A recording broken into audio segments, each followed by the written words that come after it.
Political science की series का आज हमारे पास दूसरा लेक्चर है। पिछले लेक्चर में मैंने आपको कुछ जो है वो हमारे इंस्टीट्यूशंस हैं जो मेन स्टेट के, उनके बारे में मैं आपको बता चुकी हूँ, जिनमें हमारे पास एग्जीक्यूटिव था। जुडिशरी के बारे में हम बात कर चुके हैं। इसका अगर पार्ट 1 का आप सिलेबस देखें ना, तो उसमें आपको ये पता चलेगा कि जब हम ये देखते हैं ना कि 7 नंबर पे हमारे पास पॉइंट है पॉलिटिकल इंस्टीट्यूशंस। तो पॉलिटिकल इंस्टीट्यूशंस के अंदर भी हमारे पास जो पहले 3 मेन इंस्टीट्यूशन है ना, उसमें हमारे पास लेजिस्लेचर का, एग्जीक्यूटिव का और जुडिशरी का वर्ड जो है वो यूज हुआ है। ठीक है, वो तीनों यही चीजें हैं। पार्ट 1 के सिलेबस में हम इसको डिटेल में डिस्कस करेंगे, लेकिन आपको मैं एक ओवरव्यू देने के लिए सिर्फ ये बता रही हूँ कि हमारे पास जो है वो क्या है, इनको हम ये मेन पॉलिटिकल इंस्टीट्यूशंस हैं और कोई भी स्टेट जो है वो क्या होती है, इन 3 इदारों के बगैर जो है वो डेवलप नहीं हो सकती है, या उसको हम स्टेट कह ही नहीं सकते हैं। उसकी फंक्शनिंग के लिए ये 3 इदारे जो है वो क्या होते हैं, मेन रोल प्ले करते हैं। आगे जाके हम देखते हैं कि मिलिट्री रोल जो है वो बहुत ज़्यादा इंपॉर्टेंट है। जारी बात है, उसको अपनी किसी भी स्टेट को अपनी सरहद की हिफाजत के लिए मिलिट्री की ज़रूरत पड़ती है। उसके अलावा जो है वो उसको करेंसी की ज़रूरत पड़ती है, मतलब ये सारी चीज़ें। लेकिन हम ये देखते हैं कि ये क्योंकि सारी की सारी इसको हम शॉर्टेस्ट फॉर्म में सिर्फ इसलिए बात कर रहे हैं क्योंकि ये सारी की सारी फिर रिलेटेड टू एग्जीक्यूटिव हो जाएंगी, क्योंकि उसी के जो मेन नुमाइंदे हैं, रिप्रेजेंट कर रहे हैं जो इनकी मिनिस्ट्रीज को, वो सारे के सारे हमारे पास कहाँ हैं, कैबिनेट के अंदर बैठे हुए हैं। तो इसको क्योंकि हम पार्ट ऑफ एग्जीक्यूटिव ले रहे हैं, लिहाजा आपने इन सारे जो है वो कॉन्सेप्ट्स जो हैं इनको आपने मिक्सअप नहीं करना। अभी मैं आपको सिर्फ एक ओवरव्यू दे रही हूँ, अभी हम इसके बाकायदा सिलेबस के ऊपर नहीं गए हैं। पार्ट 2 के सिलेबस के अंदर हम देखते हैं कि जो सबसे पहले मेन चीज़ें जो है जो हमने डिस्कस करनी है ना, हमने तमाम मुल्क के कॉन्स्टिट्यूशंस को पढ़ना है। तो जब तक आपको इंस्टीट्यूट के बारे में नहीं पता होगा ना, आपको इंस्टीट्यूशन की यानी उसकी बिल्डअप के बारे में आपको नहीं पता होगा कि इंस्टीट्यूशन बिल्ड कैसे होता है, तो फिर आप उसके पूरे के पूरे कॉन्स्टिट्यूशन को आप समझ नहीं सकते हैं। 2 किस्म की जो मेन हमारे पास जो है फॉर्म ऑफ गवर्नमेंट्स जो है ना वो ज़्यादातर इस्तेमाल होती है। आगे खैर बहुत सारी हैं, लेकिन जो मेन 2 हैं अभी फिलहाल आप सिर्फ उनको ज़हन में रखें कि सबसे पहले आपने देखना है पार्लियामेंट्री फॉर्म ऑफ गवर्नमेंट। ठीक है, 2 किस्म की फॉर्म ऑफ गवर्नमेंट मेनली जो है वो कंट्रीज के अंदर यूज हो रही है। वो कौन कौन सी हैं? एक पार्लियामेंट्री फॉर्म ऑफ गवर्नमेंट है और दूसरी हमारे पास कौन सी है, प्रेसिडेंशियल फॉर्म ऑफ गवर्नमेंट है। जो पहले कॉन्स्टिट्यूशन हमने 2 कंट्रीज के पढ़ने हैं, वो भी हमारे पास कौन सा है, एक यूके का कॉन्स्टिट्यूशन है और एक हमारे पास यूएसए का कॉन्स्टिट्यूशन है। यूके के अंदर क्या चल रही है, पार्लियामेंट्री फॉर्म ऑफ गवर्नमेंट चल रही है, और जो है वो यूएसए के अंदर क्या चल रही है, प्रेसिडेंशियल फॉर्म ऑफ गवर्नमेंट चल रही है। सबसे पहले जो है वो मैं आपको पार्लियामेंट्री फॉर्म ऑफ गवर्नमेंट का थोड़ा सा ओवरव्यू दे देती हूँ। कुछ मैंने आपको पिछले लेक्चर में समझा भी दिया कि जैसे पाकिस्तान में भी क्योंकि presidential parliamentary form of government ही चल रही है, तो हमारे मुल्क का जो कॉन्स्टिट्यूशन है और हमारे मुल्क का जो गवर्नमेंट का जो स्ट्रक्चर है, that is mostly related to UK. अच्छा, हेड ऑफ गवर्नमेंट के बारे में और हेड ऑफ द स्टेट के बारे में मैं आपको बता चुकी हूँ। अब यहाँ पर मैं आपको हेड ऑफ गवर्नमेंट में और हेड ऑफ द स्टेट में जो है वो थोड़ा सा डिफरेंस मैं आपको मजीद वाज़ेह करती हूँ। हेड ऑफ गवर्नमेंट जो होगा उसके पास क्या होगा, उसको हम कहते हैं कि that is most powerful person, ठीक है, इन द कंट्री। हम ये देखते हैं कि जितनी भी की पावर्स होती हैं वो सारी की सारी इन्वेस्टेड टू क्या होती हैं, प्राइम मिनिस्टर होती हैं, क्योंकि सारी की सारी कैबिनेट जो है वो अंडर आ रही होती है किसके, प्राइम मिनिस्टर के अंडर आ रही होती है। प्राइम मिनिस्टर अपनी मर्जी से नेशनल असेंबली के मेंबर्स में से अपनी कैबिनेट को चूज करता है। वो बताएगा कि जितने भी लोग इलेक्ट होके इलेक्शन लड़के असेंबली के अंदर आ जाते हैं, तो फिर क्या होता है कि प्राइम मिनिस्टर अपनी मर्जी से उनमें से कुछ खास किस्म के लोगों को, जो कि अपने अपने जो है वो उनके जो शोबे होते हैं, उनके अंदर जो एक्सपर्ट्स होते हैं, उनको वो उठा के अपनी कैबिनेट के अंदर बिठा देता है और उनको क्या करते हैं, डिक्लेयर कर देते हैं कि वो सारे के सारे क्या हैं, कैबिनेट मेंबर्स हैं।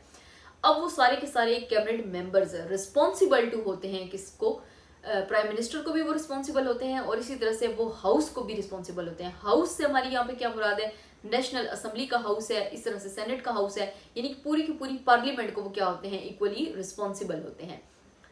कहीं पे भी अगर आपको जो है वो बिजली का शॉर्टफॉल ज़्यादा मिल रहा है, कहीं पर लोड शेडिंग बहुत ज़्यादा हो रही है, तो किससे पूछा जाएगा, जो बिजली और पानी का जो वज़ीर तवानाई होगा उससे ये सवाल किया जाएगा। और उससे सवाल कौन उठा सकता है, आम पब्लिक भी उससे सवाल उठा सकती है और इस तरह से वो पूरे हाउस को रिस्पॉन्सिबल होगा। हाउस में से कोई भी बंदा उठ के उससे ये क्वेश्चन कर सकता है कि जी आप बताएं कि किस तरीके से जो है वो हमारे मुल्क में ये इतना ज़्यादा शॉर्टफॉल क्यों आ रहा है, लाइट क्यों ज़्यादा जा रही है, ये न्यूज़ से रिलेटेड जितने भी तवानाई के कौन कौन से नए मंसूबे हैं जो हमने स्टार्ट कर दिए हैं, किन किन जगहों पे ग्रिड स्टेशन जो है वो काम कर रहे हैं, नहीं कर रहे हैं, तो रिलेटेड टू जितने मैटर्स होंगे वो सारे के सारे उस कैबिनेट मिनिस्टर से पूछे जाएंगे।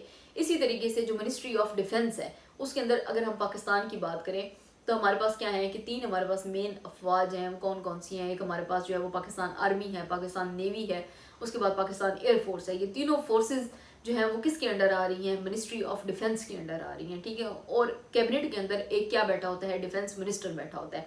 वो डिफेंस मिनिस्टर पूरी की पूरी हमारी जो अफवाज हैं इनको क्या कर रहा होता है, वो कंट्रोल कर रहा होता है। तीनों फौजों का वो क्या होता है, सरबराह होता है। तो इस तरह से जितने भी मैटर्स होंगे रिलेटेड टू आर्मी होगा, रिलेटेड टू नेवी होगा, रिलेटेड टू एयरफोर्स होगा, तो उसका कौन रिस्पॉन्सिबल होगा, मिनिस्ट्री ऑफ डिफेंस जो है वो क्या होगी, इसकी रिस्पॉन्सिबल होगी। और जो डिफेंस मिनिस्टर होगा वो रिस्पॉन्सिबल होगा किसको, नेशनल असेंबली को और पूरी स्टेट को।